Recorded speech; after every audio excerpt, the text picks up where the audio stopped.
They inspected her ID, questioned her legitimacy, and even called security, all before realizing they were on the verge of denying service to the one person who could end their careers in an instant.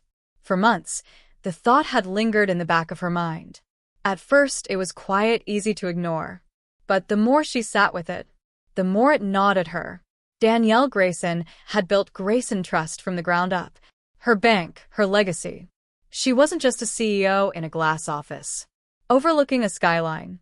No. She had spent years making sure. Her institution was different, fair, accessible, built on trust. But was it really? That was the question that kept her awake at night. She had heard whispers before, concerns about the way certain customers were treated at certain branches. Nothing blatant, nothing that would make headlines, just a feeling. Stories from friends, passing comments from people she trusted. At first, she brushed them off.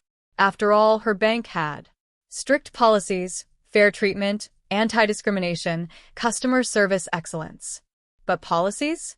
Policies were just words on paper. Real change? That came from action. And Danielle needed proof. Not as a CEO, not as a boss, but as a customer. So today, she was just another woman walking into a bank. No expensive blazer, no silk blouse, no designer heels. Just a simple cardigan, jeans, and sneakers.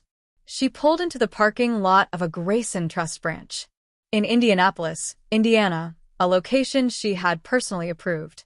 Just 3 years ago, she had been there on opening day, shaking hands with the branch manager, cutting the ribbon, delivering a speech about trust being the foundation of good banking. Now she was walking in as nobody. The automatic doors slid open, and the crisp scent of freshly printed paper and industrial-strength air freshener filled the air. It was a slow afternoon. A few customers stood in line. A couple sat waiting, and at the far end, a teller balanced a cash drawer. Danielle adjusted her bag on her shoulder and stepped up to the counter. The teller, a young woman, mid-20s, pale complexion, dark hair, pulled back into a tight ponytail, glanced up. No greeting, no smile, just a quick once-over before. Her eyes flicked back to the screen in front of her. Danielle cleared her throat. "Hi, I'd like to make a withdrawal." The teller didn't even look up. She just grabbed a clipboard, slid it across the counter. "Fill this out." The form was standard. Name, account number, withdrawal amount. Nothing unusual. Danielle pulled a pen from her bag and filled in the details. $5,000. Not a massive sum, but enough to require ID verification. She slid the clipboard back. And that's when everything shifted. The teller's eyes flicked over the form, then to Danielle's ID. Her brows furrowed.